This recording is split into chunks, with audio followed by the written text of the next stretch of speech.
a minute. Who's this? This is someone you haven't seen on HQ before. Hello, I'm Sian Welby. Usually you can find me on the radio, but today I am HQing with you. This is my first one, and I'm absolutely buzzing. What with the amazing weather, the World Cup madness, I think you might be ready to kick off some trivia. Am I right, Paul? Today's another boiling hot day outside. We're all sweating. Let's get you sweating for the right reasons. Are you ready to get your hands on a glorious grand? It's 1,000 summer ripe pounds for your spending pleasure.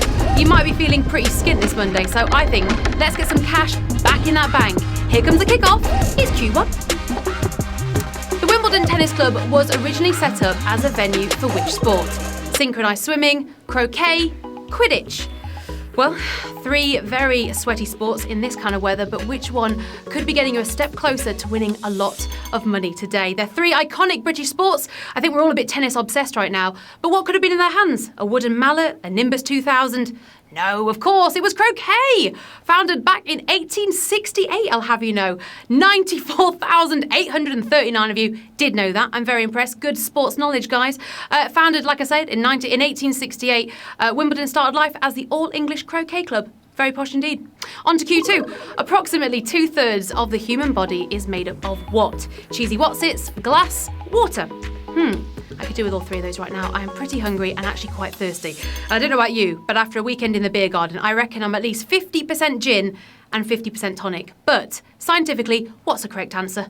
Water! Of course it was water! But how many of you knew that? 93,000 of you did. 105 of you think we're made of cheesy Wotsits. Guys, I'm a little bit worried. I think it's back to the science lessons. Okay, on to Q3. Here we go.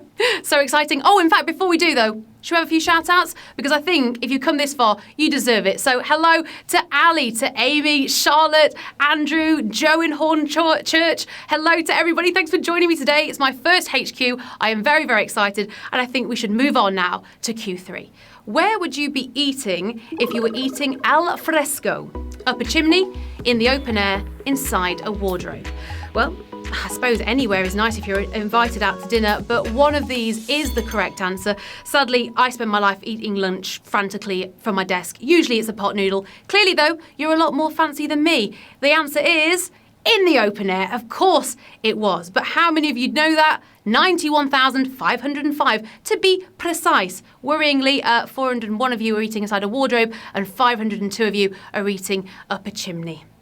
The mind boggles. On to Q4. Let's crack on. Which one of these is a headland situated near Swansea? Mutters, mumbles, whimpers. Very tough, this one. Have you ever been to Swansea, had a little drive around, gone through the hills?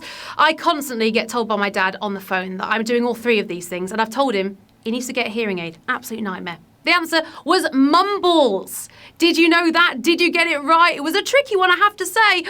55,000 of you got it right, but a lot of you got it wrong. 22,000 said mutters and 12,000 said whimpers. Now, they say that this headland was named Les Marmelles by French sailors due to the unusual shape. It's one for Google Translate. Do it later. Okay. Oh, now this is quite shocking. 2,089 players use your extra lives to stay in the game. Guys, you played it well. Very well. On to Q5. How many eyebrows does Sesame Street's Bert and Ernie have between them? 3, 1, 2. Have you watched Sesame Street recently? I can tell you how to get to Sesame Street, but I don't know if I would have got this answer right. It's pretty tricky. I have to say, though, this question was sponsored by the letters E, Y, E, B, R. Okay, you get the point. Time for the answer. The answer was, in fact, 1. Oh, that was quite a tough one, I have to say. Oh, we lost a lot of you there. That was pretty savage, I would say. Woo, woo, woo! We are down. We are down to 6,734. Clearly a bit of an eyebrow shortage on Sesame Street, and these two are sharing. Bert has a monobrow, Ernie has no eyebrows, and that's what happens when you go on a lad's trip to Kavos. Okay, on to Q6. Which of these singers once auditioned for Eurovision? Jessie J, Ellie Goulding, Rita Ora. 3 fabulous ladies, the 3 iconic British singers. They've all got incredible voices, but who is going to get you one step closer to that prize? And which 2 will get you nil points? The answer is Rita Ora. Now, did you know this? I wouldn't have known this, but Actually, 3,183 of you did. I am pretty impressed with your pop trivia knowledge there. Rita Ora actually auditioned back in 2009, but as soon as she performed, she realised she didn't want to do it. A little bit awkward. Q7. When TV's Judge Rinder got married, who officiated at the ceremony? Benedict Cumberbatch, Ian McKellen, or David Walliams? 3 very, very savvy guys. I bet they all looked very smart in a suit, but imagine being married to Judge Rinder. I mean, you would never win an argument around the house, would you? The answer was, in fact, Benedict Cumberbatch. Did you get that one right? I mean, I think we all kind of wanted it to be Gandalf because that would be pretty epic. 1,842 of you absolutely nailed that answer. And a cool fact for you, Benedict became an actual minister to officiate the wedding back in 2013, and Judge Rinder repaid the favour by being his best man. What a bromance. On to Q8. Who once confessed in an interview that she wore a tiara when she took a bubble bath? Lady Gaga, Megan Fox, Jennifer Love Hewitt.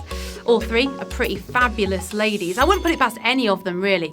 But I wonder who I think is the biggest diva and probably acts like bathroom royalty behind the closed doors. The answer is Jennifer Love Hewitt. Ooh, 835 of you went for that one. I'm impressed, guys. Maybe you saw the article because Jennifer Love Hewitt actually admitted in a magazine interview she loves a bit of bling in the bubbles. Who doesn't? Okay, on to Q9. Which of these airports is furthest from its namesake city? London Stansted, Frankfurt Hahn, Stockholm Skavsta. Have you been to any of those airports? Maybe you're off on your jollies, maybe some of these are ringing a bell, but at the end of the day, you know, the summer holidays are about to kick off here in Britain, and maybe you will be going to one of these sooner or later. But where are we taking off from today? Frankfurt Hahn. So, I know it feels like an age to get there, but Stansted is actually only 40 miles from London. Oh, that was a savage question as well. We lost a lot of you there. I know. It's tricky. 65 miles away is Stockholm Skavsta, but Frankfurt Airport is absolute mission to get to, 75 miles away from the centre, which is a very expensive Uber. 186 players actually used extra lives to get back in there. Well played, guys, because we are closing in now towards the end of the quiz. Question 10. Who did not make the top 10 in Forbes' 2017 list of the most powerful women? Theresa May, Oprah Winfrey, Christine Lagarde.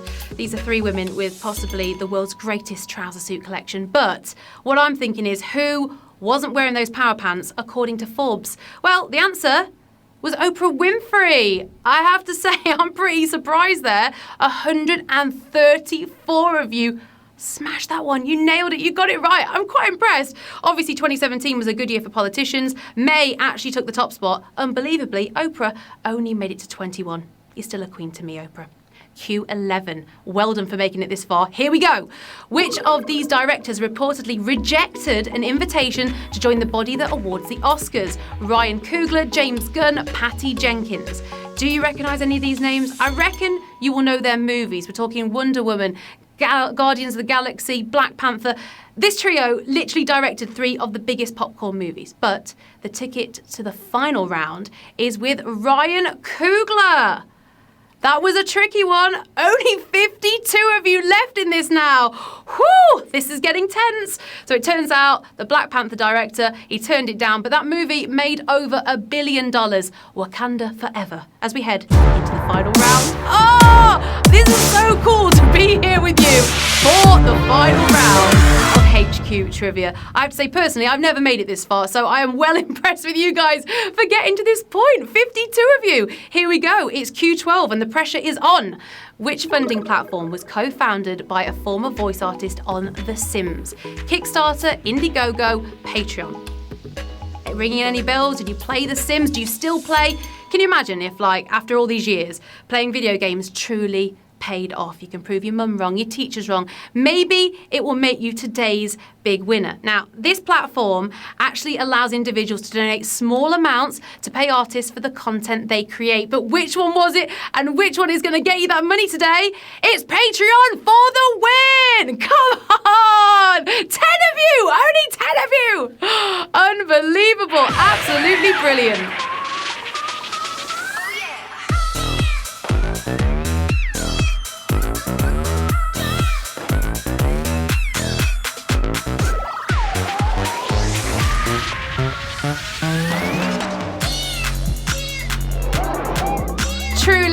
I know it's hot out here, but I am sweating now. I'm so excited. Goat, what a cute picture. You won. You won 100 quid. Stevie Bow 92, 100 quid. Krog Smelf, unusual name, but guys, well done. £100 for you. Someone's got a very interesting yawning photo here. I would think about the profile pictures, guys, because I do get to see them. 10 winners. I mean, this is epic. 100 quid on a Monday afternoon, the easiest 100 quid you've probably ever earned. That was like the funniest thing ever. I am proper impressed with this, guys, and I think all of you just deserve to just give yourself a little pat on the back. That's the shoulder, but I can't reach. It's tricky. Well done, guys. That was a proper ride. I'm like, whew, so fun on my debut. I'm so happy that I was just here for all you winners. I'm Sian Welby. This was definitely too much fun to do just once, so I'm going to come back again tomorrow at the same time. While you're there, give me a little cheeky follow on Twitter and Instagram and let me know what you thought of the show. I loved it. Did you? I thought it was amazing. Thanks for watching right to the end. We're going to be back tonight at 9 o'clock in the evening, of course, with another bid to plunder that cash. I know we'll see you then, so keep those brains sharp, and I'll see you tomorrow. Bye. This was so fun.